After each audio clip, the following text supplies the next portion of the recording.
Empty supermarket shelves are spreading far beyond the toilet paper aisle as the Omicron variant takes hold and thousands of workers are forced to isolate. Our members supply to around 100,000 outlets and about 70-odd thousand of them are hospitality, cafes, restaurants, pubs and clubs. They are probably the worst hit. We're hearing absenteeism around 50%. And moving goods around is only one of the choke points. The mass level of sickness across the workforce is extremely significant. So it's in every workplace, but obviously where everyone's feeling it is in the supply chains. The government probably needs to sit down and have a bit of a think about the full supply chain, because grocery trucks can't run without fuel. They can't run without produce that's not picked on farms.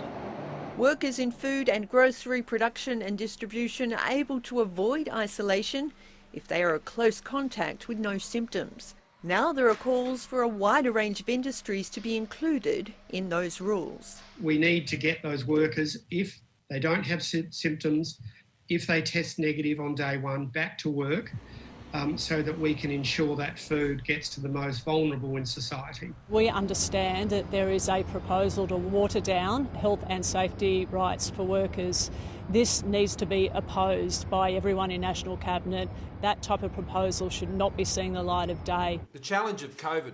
The Prime Minister held a crisis meeting today with senior ministers and government officials.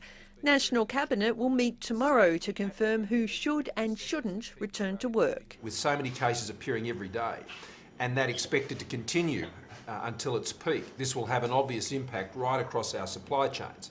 KFC is the latest company to be hit with product shortages, forcing it to limit menu items. That's after chicken producer Ingham said COVID was wreaking havoc with its production lines. The fast food chain expects the disruptions to continue in the coming weeks. Sue Lannin, ABC News.